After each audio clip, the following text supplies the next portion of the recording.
ನಮ್ಮ ರಾಜ್ಯದ ಅಧ್ಯಕ್ಷರುಗಳು ಯಡಿಯೂರಪ್ಪನವರು, ಬಸವರಾಜ ಬೊಮ್ಮಾಯಿಯವರು, ಪ್ರಹ್ಲಾದ್ ಜೋಶಿ ಒಳಗೊಂಡಂತೆ ಕೇಂದ್ರ ಸಚಿವರು, ನಮ್ಮ ಪ್ರತಿಪಕ್ಷ ನಾಯಕರು, ಬೂತ್ನಲ್ಲಿರ್ತಕ್ಕಂಥ ಕಾರ್ಯಕರ್ತರು, ನಮ್ಮ ಸ್ಥಳೀಯವಾಗಿ ಎಲ್ಲ ಮುಖಂಡರು, ಕಳಸರ ಅಜಯ್ ಕುಮಾರ್ ಚಿಕಿತ್ಸಕ ಯಾವುದೇ ಬೇಸರ ತೋರಿಸಿದೆ. ಎಲ್ಲರೂ ಒಟ್ಟಾಗಿ ಒಂದಾಗಿ ನಮ್ಮ ಅಭ್ಯರ್ಥಿ ಶ್ರೀನಿವಾಸ್ ದಾಸ್ಕರಿಯಪ್ಪ ಗೆಲ್ಬೇಕಂತೇಳಿ ಬೂತ್ನಲ್ಲಿರ್ತಕ್ಕಂಥ ಕಾರ್ಯಕರ್ತರು, ಮುಖಂಡರು ವ್ಯವಸ್ಥಿತವಾಗಿ ಪ್ರಚಾರ ಮಾಡಿದ್ದಾರೆ. ಸೋಲು ನಾವ್ಯಾರೇ ನಿರೀಕ್ಷೆ ಮಾಡಿರಲಿಲ್ಲ. ಮೇಲಿಂದಲೂ ಸಹ ವರದಿ ಕೇಳಿದ್ರು, ನಾವು ವರದಿ ಕೊಟ್ಟಿದ್ವಿ. ಪ್ರತಿ ಬೂತ್ನಲ್ಲಿ ಓಡಾಟ ಮಾಡಿದ್ವಿ. ನಮ್ಮ ನಿರೀಕ್ಷೆ SDPI ಕ್ಯಾಂಡಿಡೇಟು ಮತ್ತು ಇನ್ನೊಂದು 2-3 ಜನ ಕ್ಯಾಂಡಿಡೇಟು ಸುಮಾರು 30-35 ಸಾವಿರ ಮತಗಳನ್ನು ತೆಗೆದುಕೊಳ್ತಾರೆ ನಿರೀಕ್ಷೆ ಇತ್ತು. ನಮ್ಮ ನಿರೀಕ್ಷೆಯಂತೆ ಮತಗಳು ಅವ್ರಿಗೆ ಹೋಗಲಿಲ್ಲ. ಮತಗಳು ಡಿವೈಡ್ ಆಗಲಿಲ್ಲ. ಮತ್ತು ಹೆಚ್ಚು ಈ ಸರಿ ಭಾರತೀಯ ಜನತಾ ಪಾರ್ಟಿ ಅಭ್ಯರ್ಥಿ ಶ್ರೀನಿವಾಸ್ ದಾಸ್ಕರ್ಗೂ ಮತಗಳು ಬಂದಿದೆ. ಹಾಗಾಗಿ ಇದು ಸೋಲಲ್ಲ, ಇದು ನಿಜವಾಗ್ಲೂ ತಾಂತ್ರಿಕವಾಗಿ ಚುನಾವಣಾ ಆಯೋಗದ ದೃಷ್ಟಿಯಿಂದ ನಾವು ಸೋಲು ಕಂಡಿದ್ದೀವಿ. ಆದರೆ ಜನಮಾನಸದಲ್ಲಿ 100% ಮತದಾರರ ವಿಶ್ವಾಸವನ್ನು ನಾವು ಗಳಿಸಿದ್ದೀವಿ, ಗೆದ್ದಿದ್ದೀವಿ ಅಂತ ಹೇಳಕ್ಕೆ ಇಚ್ಛಪಡ್ತೀನಿ. ಮುಂಬರುವ ದಿನಗಳು ಭಾರತೀಯ ಜನತಾ ಪಾರ್ಟಿ ದಿನಗಳು. 2028 ನೋಡಿ, ಹಿಂದೆ ನಮ್ಮದೇ ಸರ್ಕಾರ ಇದ್ದಾಗ 17ರಲ್ಲಿ 15 ಸ್ಥಾನಗಳು ಗೆದ್ದಿದ್ವಿ.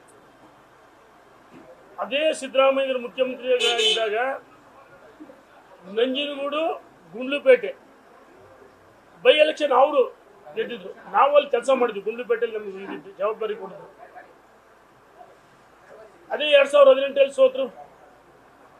ಈಗ ಆಯ್ಕೆ ಆಗಿರ್ಬೋದು. 2028ರಲ್ಲಿ ಸೂರ್ಯಚಂದ್ರ ಎಷ್ಟು ಸತ್ಯನೋ ದಾವಣಗೆರೆ ಜಿಲ್ಲೆಯಲ್ಲಿ ಎಲ್ಲ ಮತಕ್ಷೇತ್ರಗಳಲ್ಲಿ ಭಾರತೀಯ ಜನತಾ ಪಾರ್ಟಿ ಅಭ್ಯರ್ಥಿಗಳು ನಾವು ಆಯ್ಕೆ ಆಗ್ತಾರೆ. ಮತ್ತು ರಾಜ್ಯದಲ್ಲಿ ನಮ್ಮ ವಿಜೇಂದ್ರ ಯಡಿಯೂರಪ್ಪನವರ ಸಾರಥ್ಯದಲ್ಲಿ ನಮ್ಮ ಭಾರತೀಯ ಜನತಾ ಪಾರ್ಟಿ ಸರ್ಕಾರ ಬರುತ್ತೆ, 100% ಬರುತ್ತೆ. ಗ್ರಾಮೀಣ ಭಾಗದ್ದು ಮತೇನಿತ್ತು, ಅಲ್ಲಿ ಹೆಚ್ಚಿಗೆ ಮತ ಬರುತ್ತೆ ಅನ್ನೋ ನಿರೀಕ್ಷೆ ಇತ್ತು. ಅಲ್ಲಿ ಕಡಿಮೆ ಆಯ್ತು. ನೋಡೋಣ, 5,000 ಮತಗಳು ಬರ್ತವಂತೆ ನಿರೀಕ್ಷೆ ಇತ್ತು. ಆದರೆ ಯಾರ ಬಗ್ಗೆನೂ ಅನುಮಾನ ಇಲ್ಲ. ಪ್ರತಿಯೊಬ್ಬ ಕಾರ್ಯಕರ್ತರು ಕೆಲಸ ಮಾಡಿದರೆ. ಈಗ ಚುನಾವಣೆ ಸೋಲು ಗೆಲುವು ಸಹಜ. ಸೋಲೆ ಗೆಲುವಿನ ಮೆಟ್ಟಿಲು. ಅಜಯ್ ಕುಮಾರ್ ಸೋತಿದ್ರು, ಕೆಲಸ ಮಾಡಲಿಲ್ವಾ? ಹಾಗಾಗಿ 100% 2028ರಲ್ಲಿ ನಾವು ಗೆಲ್ತೀವಿ. ಗ್ರಾಮೀಣ ಭಾಗದಲ್ಲಿ ಸ್ವಲ್ಪ ಮತಗಳು ಕಡಿಮೆ ಆಗಿದೆ. ಅದು 1600 ಮತಗಳು ನಮಗೆ ಲೀಡ್ ಆಗಿದೆ. ಅದು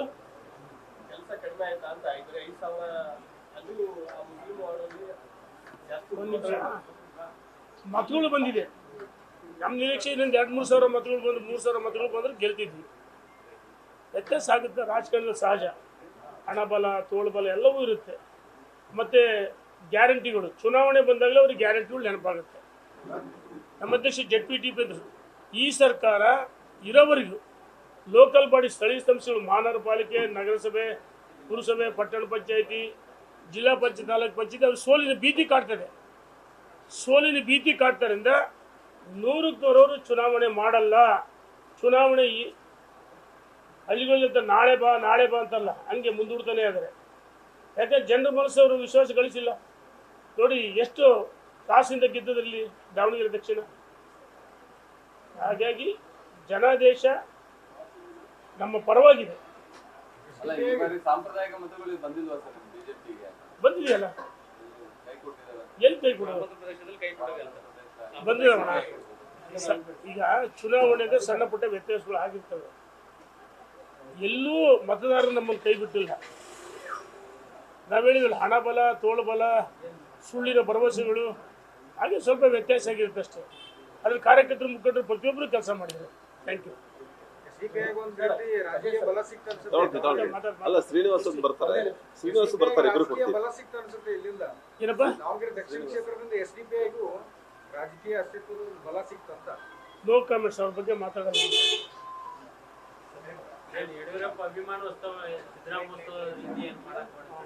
ನೋಡಿ, ಯಡಿಯೂರಪ್ಪನವರು 50 ವರ್ಷಗಳ ಕಾಲ ಪುರಸಭಾ ಅಧ್ಯಕ್ಷರಾಗಿ, ಶಿವಮೊಗ್ಗ ಜಿಲ್ಲಾ ಅಧ್ಯಕ್ಷರಾಗಿ, ರಾಜ್ಯ ಭಾರತೀಯ ಜನತಾ ಪಾರ್ಟಿಯ 4 ಬಾರಿ ಅಧ್ಯಕ್ಷರಾಗಿ, ಒಮ್ಮೆ ರಾಷ್ಟ್ರೀಯ ಉಪಾಧ್ಯಕ್ಷರಾಗಿ, 7 ಬಾರಿ ಶಾಸಕರಾಗಿ, ಒಮ್ಮೆ ವಿಧಾನ ಪರಿಷತ್ ಸದಸ್ಯರಾಗಿ, ಒಂದು ಬಾರಿ ಲೋಕಸಭಾ ಸದಸ್ಯರಾಗಿ, ಉಪಮುಖ್ಯಮಂತ್ರಿಯಾಗಿ, ಮುಖ್ಯಮಂತ್ರಿಗಳಾಗಿ ಈ ರಾಜ್ಯದಲ್ಲಿ ನೊಂದವರ ಧ್ವನಿಯಾಗಿ ಕೆಲಸ ಮಾಡಿದರೆ. ಕೃಷಿ ಬಜೆಟ್ ಮಂಡಿಸಿದರು. ಭಾಗ್ಯಲಕ್ಷ್ಮಿ ಮಹಿಳೆಯರಿಗೆ ವಿಶೇಷವಾಗಿ ಭಾಗ್ಯಲಕ್ಷ್ಮಿ, ಬಾಲಿಕೆಯರ ಬೈಸ್ಕಲ್ಲು, ಲೋಕಲ್ ಬಾಡೀಸಲ್ಲಿ ಶೇಕಡ 50% ಮೀಸಲಾತಿ ಕೊಟ್ಟಂತರು. ಅಣ್ಣ ಬಸವಣ್ಣ ಅಂಬೇಡ್ಕರ್ ಯಾವ ರೀತಿ ಆಡಳಿತವನ್ನು ಮಾಡಿದ್ರು ಅದೇ ಮಾದರಿ ಯಡಿಯೂರಪ್ಪ ಉತ್ತಮ ಆಡಳಿತ ಮಾಡಿ 50 ವರ್ಷಗಳ ಕಾಲ ಸುದೀರ್ಘ ರಾಜಕಾರಣದಲ್ಲೇ ಅವರ ಅಭಿಮಾನೋತ್ಸವವನ್ನು ಅವರ ಕುಟುಂಬ ಸದಸ್ಯರು ಮಾಡ್ತಾ ಇಲ್ಲ. ಯಡಿಯೂರಪ್ಪನವರ ಕುಟುಂಬ ಸದಸ್ಯರು ಯಾರೂ ಮಾಡ್ತಾ ಇಲ್ಲ. ಇದಕ್ಕೂ ಅವರು ಸಂಬಂಧ ಇಲ್ಲ. ನಾವೆಲ್ಲ ಕಾರ್ಯಕರ್ತರು, ಮುಖಂಡರುಗಳು ಮತ್ತು ನಾಡಿನ ರೈತ ಬಂಧುಗಳು, ಮಹಿಳೆಯರು ಒಳಗೊಂಡಂತೆ ಅಭಿಮಾನೋತ್ಸವ ಕಾರ್ಯಕ್ರಮನ ನಾವು ಅಭಿಮಾನಪೂರ್ವಕವಾಗಿ ಅವರಿಗೆ ಸಮರ್ಪಣೆಯನ್ನು ಮಾಡ್ತಾ ಇದ್ದೀವಿ. ಬಹಳ ದೊಡ್ಡ ಸಂಖ್ಯೆಯಲ್ಲಿ 10 ಲಕ್ಷ ಜನ ನಾಡಿನ ಎಲ್ಲ ಭಾಗದಲ್ಲಿ, ನಮ್ಮ ಚಾಣಕ್ಯ ಅಮಿತ್ ಶಾ ಬರ್ತಾರೆ, ಕೇಂದ್ರ ಸಚಿವರುಗಳು ಬರ್ತಾರೆ, ಈ ನಾಡಿನ ಎಲ್ಲ ರೈತ ಬಂಧುಗಳಲ್ಲಿ, ಎಲ್ಲ ವರ್ಗದ ಬಂಧುಗಳಲ್ಲಿ ವಿನಂತಿ ಮಾಡ್ತೀವಿ, ಸ್ವಯಂ ಪ್ರೇರಿತ ಬರಬೇಕು. ಮತ್ತು ದಾವಣಗೆರೆ ಜಿಲ್ಲೆಯಿಂದ ನಾವೆಲ್ಲ ಒಟ್ಟಾಗಿ ಒಂದಾಗಿ 1 ಲಕ್ಷ ಜನರನ್ನ ಬರುವಂತೆ ನೋಡ್ಕೋತೀವಿ. ಸ್ವಯಂ ಪ್ರೇರಿತ ಬರಬೇಕು.